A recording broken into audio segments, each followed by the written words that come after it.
Hello guys, welcome back to Berks One-on-One. Before we get started, I just want to say thank you guys for helping me cross 100 subscribers. I didn't get a chance to fully announce it, but I'm so happy. I always say that I'm not in this for the numbers or anything like that, but knowing that even 100 people are interested in tuning in is so cool to me, and I just really appreciate it. So thank you guys so much. I didn't think I would get to 100 subscribers. I thought I was just gonna, sit around there in the middle, so I'm really happy that we passed that milestone and excited to continue providing content for you guys. But the main reason that I'm making this video is not just for that. It is to provide a little bit of an update for what I've been up to for the past little over a month or so since I've uploaded, because it has been a bit, I know. So let's talk about it. First things first, as I mentioned in previous videos, I'm currently working on what I hope to be feature-length documentary on the Berkshire Mall. The idea is that I'm going to be talking with some small business owners, some people who are involved with reporting on the mall, some historians, various property developers, just in general, as many people as I can, to get an idea about the history of the mall, as well as what exactly is going on with it. Because right now it's set to be closed by, I believe, September is the date, and I want to try to get it done before then. But it's been a rocky road for leading to that. It's been a lot of announcements, and then pulling back, and then confusion about whether or not that was an actual announcement or not. So the hope is that this will provide an explanation for why there has been so much confusion regarding what's happening with the mall, how people feel about it, how that affects the small businesses in the area, and what this overall means for land development in Berks County and how we should look at it going forward. That's a bit of an ambitious goal, I know, but I'm really excited about it because I think it's a really interesting topic, and I know there's going to be a lot of footage. I would never have been able to make it a short video, so keep your eyes open for that, hopefully before September. That's the goal. The other things I've been up to so far have been primarily related to the Berks County Fair. If you guys remember last year, I did a vlog style video about the Berks County Fair where I talked about some of the issues I had with it. Nothing too crazy negative, but I wanted to talk about it from a more honest perspective, because I always say, if I don't like somewhere, I'm not going to make a video out of it. But if I care about something, I'm going to make a video about it regardless of how I feel. Usually I try to be pretty objective, generally skewing towards positive. This was one of the few times I was feeling a little bit more like I wanted to be honest and not be solely positive, and it resulted in the fair reaching out to me. The committee offered for me to come in and share some of my ideas, and so for the past year I've been helping them try to improve the fair a little bit. And this has been little things like improving the website, helping out with some social media stuff, but then also some larger stuff like I've been handling a lot of the vendors this year. I was mainly in charge of getting people on board, organizing the layout, trying to help them keep in touch with us, make sure that I hear from their feedback. And while it was a bit of definitely a rocky start, I definitely am excited for next year because there's a lot of ideas and a lot of changes that I've learned from this experience that I want to implement going forward. So if you guys are interested in being part of the Berks County Fair, definitely join. We are all volunteers. The entire organization is all volunteers. Nobody's getting paid for any of this. We rely on sponsorships, we rely on donations, and we rely on community support.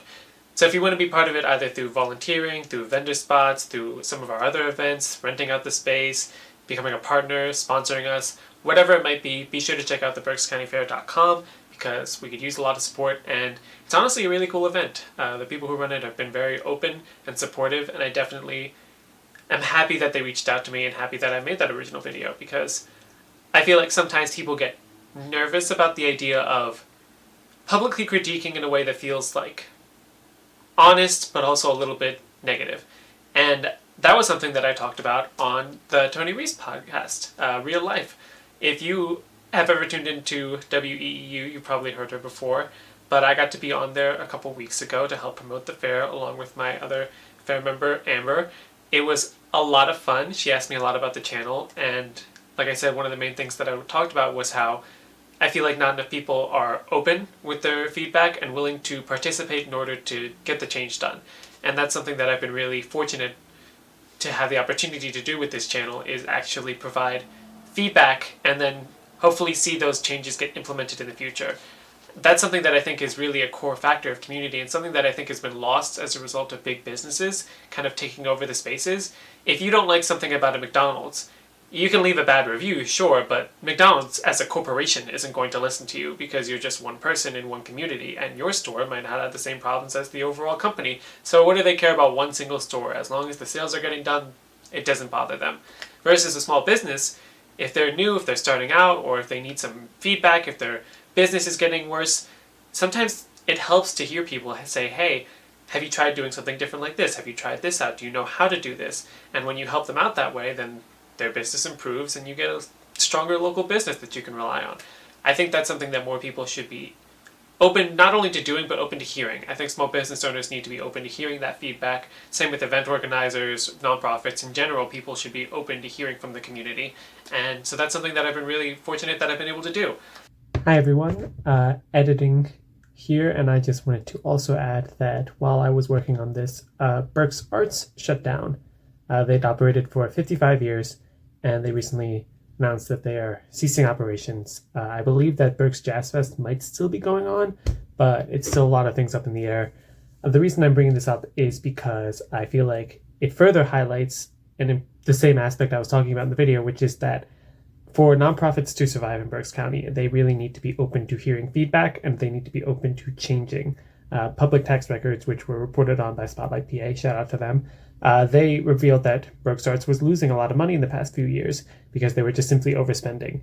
And the fair was in a similar position where back when it was fully sponsored, it overspent and then they ended up in debt. And when the sponsorships ran out, all of a sudden now they had all this debt they had to pay off, which caused them to have to severely reduce, as opposed to having to gradually reduce or pull back over the years, which has resulted in a big gap between what people remember and expect and what we can currently offer them. I think that this is a sign that we really, really, really need to understand bigger does not always have to mean better. It's important that we just simply connect with the community, work with each other, and are open to feedback and a lot of new blood especially. That's something I was seeing a lot when I was looking at some of the replies about the report, is that people were like, that group hasn't been very open to community feedback for a while. So I don't know if that's 100% true. I know I've reached out to them in the past to do a video on some of their events and they never got back to me. So I never really got a sense that they were open to hearing from the community or working with the community. But also I've heard that they donated to a lot of small businesses and that they supported them that way. So I might be wrong there. I'm just telling you what I know. There's a lot more that's probably going to come out in the next few weeks. But yeah, either way, I think it's important that we do a lot to work with each other, and hopefully a lot of the stuff they ran can still come back in some capacity with the support of new people to help run something, maybe not the same, but with the same goals in mind. All right, back to the video. Like I said, I don't ever try to skew too negative, and that's definitely part of my approach and why I think this channel has been a lot of fun, is that I don't ever feel like I'm competing with anybody or that we're all trying to vie for number one spot. It's exclusively a collaborative project, and I'm very fortunate to continue to be able to do it. The fair also gave me an opportunity to be in the Why Missing 250th Anniversary Parade. I was very happy to do that on the 4th of July. I should say, I think that holiday definitely has some controversial elements to it this year, and I totally understand why. I understand people who chose not to celebrate for various reasons, all perfectly valid. I was happy to participate in the parade, not just to help promote the fair, but also because I think it allows for us to have a moment where we can understand that despite all of our frustrations with America, there's a lot of opportunity moving forward. 250 may feel like a big milestone, but compared to other countries, we are very, very young. America has barely got its foot off the ground, and that means that we have a lot of opportunity to change things. And that's one of the other projects that I've been working on. I have been working with Berks Stands Up.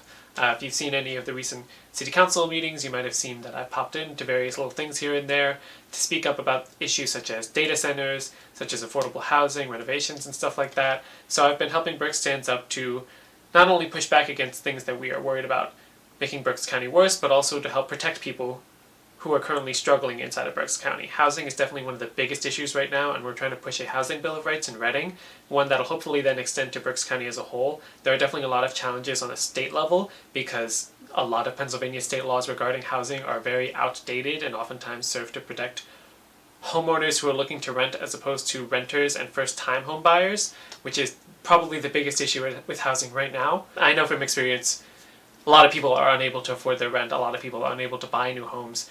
Wages have been stagnating, housing prices have gone up. You don't need me to explain this to you.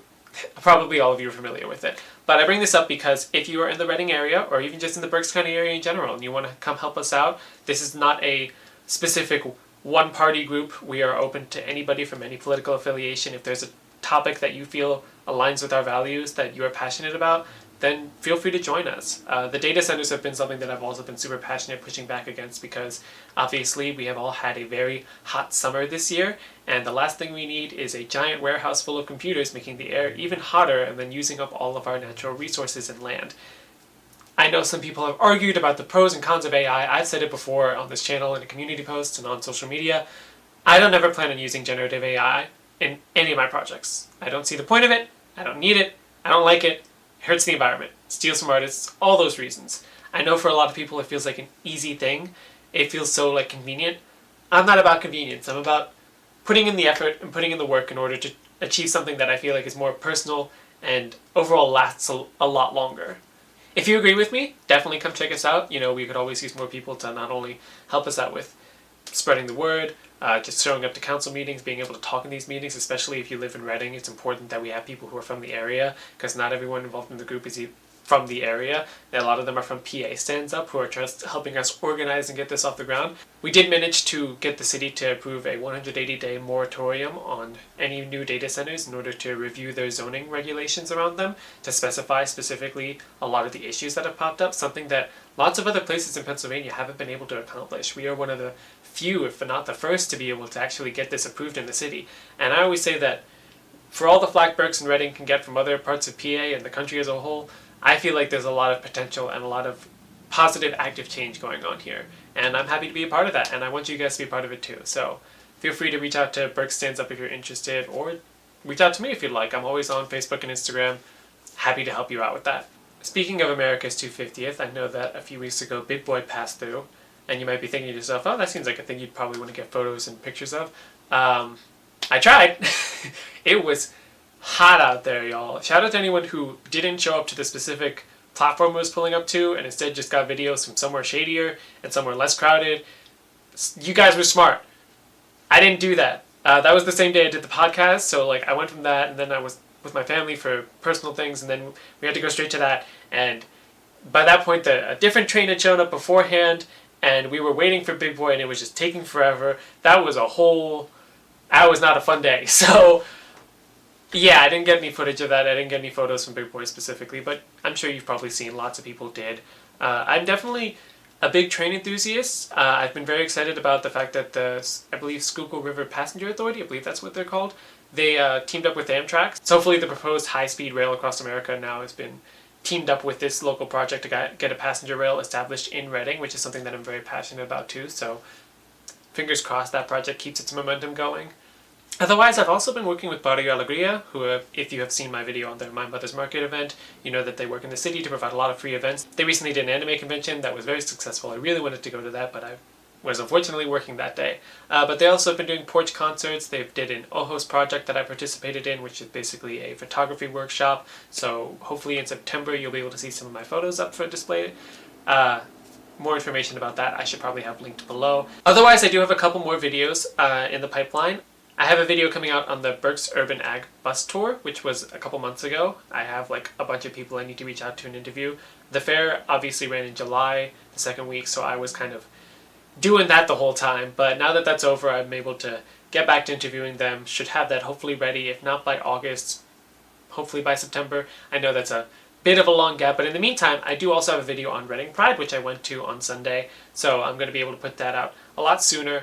So don't worry, there will be more videos coming out soon. And if you have anything else you'd like me to go to, any other businesses you'd like me to interview, let me know. I've been happy to help out anywhere, happy to talk to people. There's a lot of people I have, saved for future reference, but sometimes it's a matter of just picking something that feels timely or something that feels like the stars aligned to make it the best possible video I can make. So let me know if you have any of those opportunities coming up. I'm always happy to check them out. Otherwise, though, I think that's been about it so far. There's a lot. I feel like it sucks because I haven't posted as much on here, so I don't want it to seem like I haven't been doing anything. I have been doing a lot. That's not to say that it's me trying to be like, oh, I'm so busy, but it kind of gets to you after a bit, and I still love doing this channel. I still am going to do as much with it as I can.